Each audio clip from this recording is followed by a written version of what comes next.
O mundo está cheio de OVNIs por aí. Será que os alienígenas vieram tomar o nosso planeta? Ou será que tudo isso é uma conspiração globalista? E onde fica a ética libertária nessa história? Esse é o Visão Libertária, sua fonte de informações descentralizadas e distribuídas. Esse artigo foi sugerido e escrito por Quintessência, revisado por Coreia com K e narrado por mim, Peter Turgunia.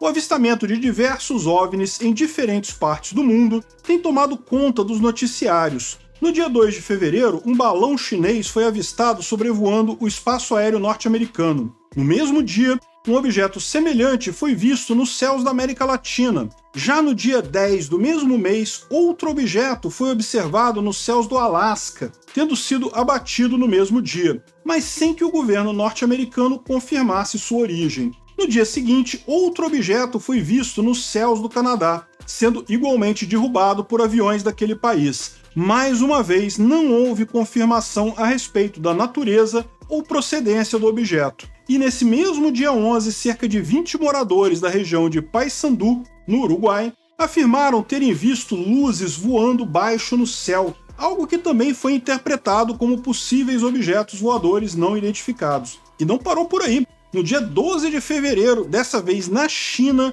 um outro objeto voador foi observado, mas o governo do país não deu muitos detalhes sobre isso. Mas afinal, o que seriam esses tais OVNIs observados em diversas partes do mundo? Será que estamos sendo invadidos por alienígenas? Bem, em primeiro lugar, a sigla OVNI significa Objeto Voador Não Identificado, e esse nome é autoexplicativo. Trata-se de um objeto com capacidade de voar, a gente sabe que ele está voando, mas que não conseguimos identificar o que quer que seja por sua destruição imediata, impedir maiores investigações, ou seja por tratar-se de algo realmente nunca visto na história da humanidade, seres extraterrestres chegando aqui no planeta Terra. Na maioria esmagadora dos casos de OVNIs, porém, os avistamentos se concentram nessas duas primeiras possibilidades. E nunca até aqui houve a confirmação de um desses objetos ser realmente extraterrestre. Ainda assim, a grande incidência de eventos do tipo num espaço tão curto de tempo levanta toda sorte de especulações, desde pessoas que afirmam terem categoricamente visto naves espaciais, até teorias conspiratórias que envolvem planos globalistas, agências militares e coisas do gênero. Muitas explicações pouco realistas foram levantadas na sequência dos avistamentos. Não ajudou muito também o fato do general Glenn Van Herk, da Força Aérea dos Estados Unidos, não ter descartado a possibilidade da origem extraterrestre para os objetos. Aqui mesmo no Brasil, o avistamento de OVNIs não é um evento raro. Mais de 700 objetos não identificados já foram relatados desde 1952, quando a primeira ocorrência foi documentada. Na verdade, o Brasil já foi palco de um evento que contou com o avistamento de mais de 20 objetos não identificados e que ficou conhecido como a Noite Oficial dos OVNIs, mais precisamente no dia 19 de maio de 1986, próximo a São José dos Campos.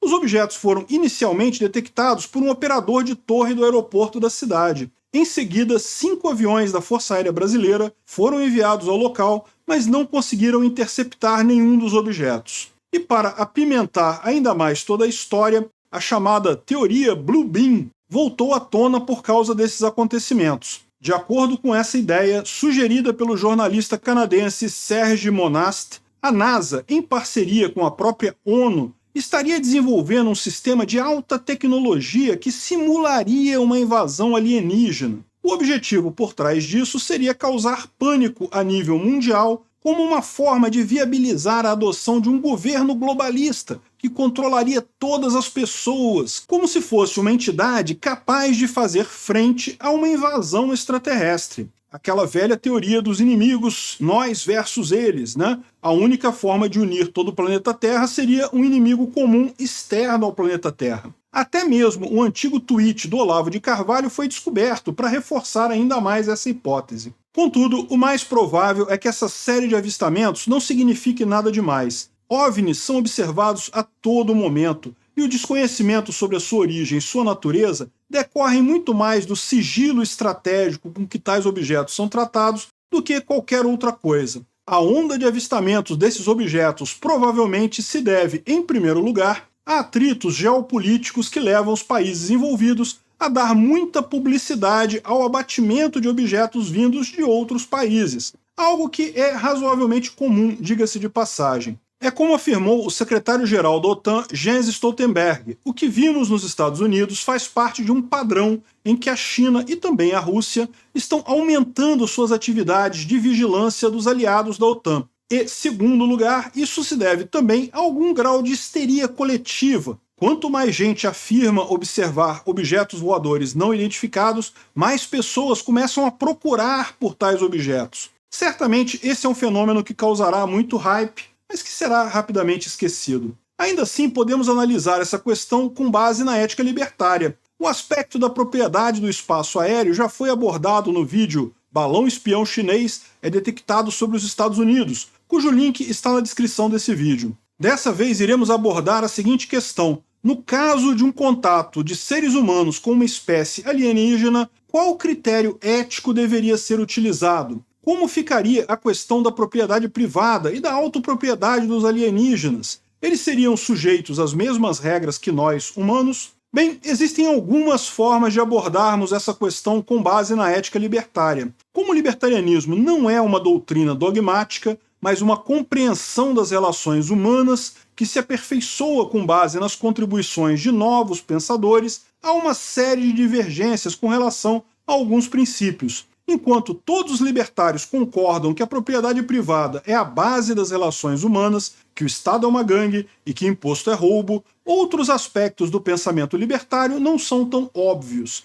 E a questão da origem do direito é um desses aspectos. Como deduzir a ética libertária? Ou seja, a lei que se aplica a todos os indivíduos simultaneamente. Alguns dirão que a lei é deduzida por meio do uso da razão, que implica em dizer que todos que conseguem compreender essa lei e são capazes de argumentar nela, são também por ela protegidos e a ela estão submetidos. Então, o que garante que o ser humano está submetido à lei natural e à ética libertária é justamente a sua capacidade de compreensão dessa mesma lei e de argumentação sobre ela. E caso os animais se tornassem capazes de usar a razão e de compreendê-la, eles também se tornariam sujeitos dessa lei natural. Ou seja, a lei não está vinculada à espécie humana, mas ao uso da razão. O problema dessa abordagem é que a razão não é uma coisa binária. Ninguém tem 100% de compreensão da lei, nem 0% de capacidade de argumentação. Mesmo animais irracionais compreendem partes da ética libertária, têm o senso de autopropriedade, e alguns animais de mais alto nível conseguem mesmo compreender argumentos simples. Mesmo eu ou você estaríamos mentindo ao dizer que temos plena capacidade de entender tudo e de argumentar em qualquer situação. Além disso, e as crianças? E as pessoas com deficiência mental? Qual seria o percentual aceito para se tornar capaz de compreender a lei e assim fazer parte da ética libertária? Assim se tornar um sujeito de direito? 50%? 90%? 95%? 99%? Acaba sendo algo arbitrário. Por outro lado, outros afirmam que a lei brota da natureza humana. O fato de pertencermos a uma mesma espécie garante que a lei seja equivalente para todos, ao mesmo tempo em que tudo que não pertence à nossa espécie humana, como animais, plantas e minerais, não possuem direitos naturais. Todas essas coisas são tratadas como possível propriedade, estando submetidas à espécie humana e suas necessidades. Embora seja uma definição antropocêntrica, é a única capaz de definir a priori, como é requerido pela ética libertária, quem participa dela ou não. No hipotético caso de uma invasão alienígena, portanto, essas duas visões do mundo se contrapõem. É razoável supor que os ETs serão, pelo menos, tão racionais quanto o ser humano. Nesse caso, a ética libertária também se aplicaria a eles, por conseguirem raciocinar, como afirmam os justracionalistas. Ou então, por não serem humanos, os alienígenas não estariam cobertos pela ética libertária, como defendem os justnaturalistas. A pergunta também pode ser feita em outro sentido. É possível imaginar que os ETs sejam uma raça muito mais avançada do que a nossa, uma vez que eles chegaram até aqui e não fomos nós que chegamos lá no planeta deles. Nesse sentido, a pergunta mais apropriada não seria: será que nós vamos aceitar eles no nosso clubinho? A pergunta correta seria: será que eles vão aceitar a gente dentro do arcabouço legal deles? Será que nós seremos sujeitos de direito na ética usada pelos aliens? Ou seremos tratados como objetos de direito, como propriedade? Enfim, o provável é que todo esse surto de avistamentos de OVNIs não passe de uma mera crise diplomática, reforçada por uma boa dose de sensacionalismo midiático e de histeria coletiva. No fim das contas, será apenas mais um evento sem nenhum sentido que vai nos fazer dar boas risadas no futuro. E se um dia os alienígenas resolverem realmente aparecer por aqui, bem, teremos a oportunidade de descobrir na prática se eles valorizam a ética justacionalista ou se seremos apenas uma espécie inferior reduzida à mera propriedade privada dos invasores. Obrigado por sua audiência. Se você gostou desse vídeo, clique no ícone de curtir abaixo e compartilhe esse vídeo na sua rede social. Isso ajuda muito a gente. E se você deseja ser notificado de outros vídeos, clique em se inscrever e depois no ícone da campainha. Até a próxima!